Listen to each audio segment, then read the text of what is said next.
Assalamualaikum warahmatullahi wabarakatuh. Halo teman-teman, perkenalkan nama aku Mardatila dengan NIM 23042172. Kali ini saya akan mempresentasikan materi tentang negara dalam ilmu politik.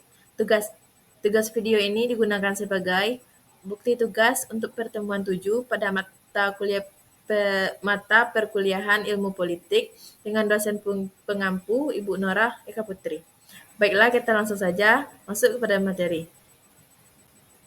Yang pertama, makna negara dalam ilmu politik.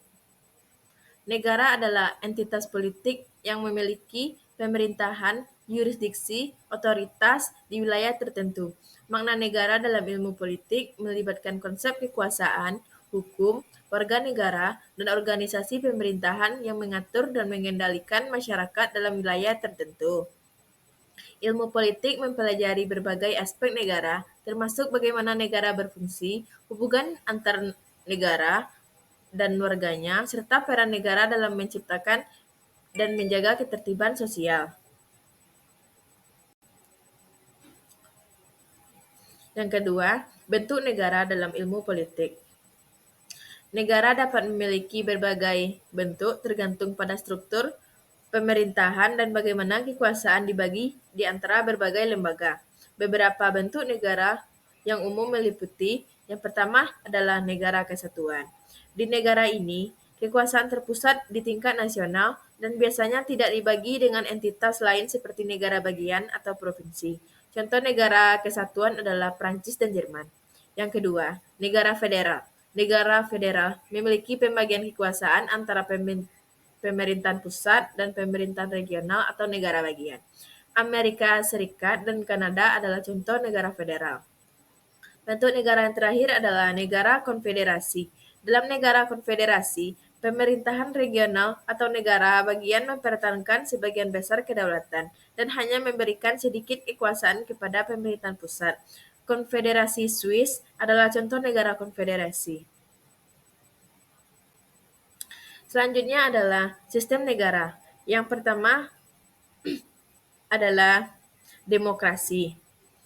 Di negara demokratis, kekuasaan politik ada di tangan rakyat atau warga negara. Rakyat memiliki hak memilih perwakilan mereka dan berpartisipasi dalam proses pengambilan keputusan politik. Sistem negara yang kedua adalah monarki. Dalam sistem monarki, kepala negara adalah seorang raja atau ratu. Ada monarki absolut, di mana monarki memiliki kekuasaan mutlak, dan monarki konstitusional, di mana monarki memiliki peran seremonial dan pemerintahan diatur oleh undang-undang.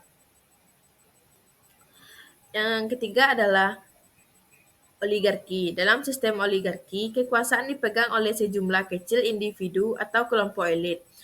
Oligarki seringkali tidak demokratis dan keputusan politik dibuat oleh sejumlah kecil orang yang berkuasa. Sistem negara yang terakhir adalah republik. Di negara republik, kepala negara adalah seorang pejabat terpilih, bukan seorang monarki. Pemimpin republik dipilih melalui pemilihan umum atau proses pemilihan lainnya. Selanjutnya adalah sifat negara. Maaf, di sini mungkin kurang penempatan hurufnya. Sifat negara. Sifat negara merujuk pada karakteristik dan atribut penting dari negara seperti kedaulatan, kekuasaan, dan tanggung jawab terhadap warganya.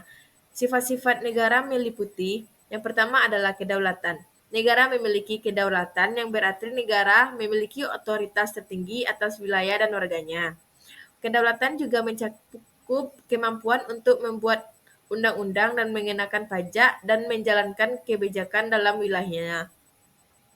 Yang kedua, kewajiban terhadap warga. Negara memiliki tanggung jawab terhadap kesejahteraan dan keamanan warganya. Ini mencakup perlindungan hak asasi manusia, penyediaan layanan publik, dan menjaga ketertiban dalam masyarakat. Yang terakhir adalah wilayah teritorial. Negara memiliki wilayah teritorial yang ditetapkan dan diakui oleh komunitas internasional. Wilayah ini meliputi batas geografis negara.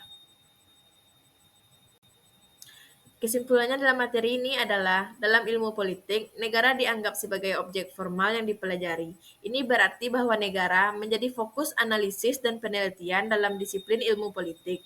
Para ilmuwan politik memeriksa berbagai aspek negara, seperti struktur pemerintahan, kebijakan, politik luar negeri, proses pembuatan keputusan, dan interaksi antara negara dan aktor lain dalam sistem internasional. Baiklah teman-teman, sekian presentasi saya pada materi ini. Lebih kurangnya saya mohon maaf. Saya akhiri dengan Assalamualaikum warahmatullahi wabarakatuh.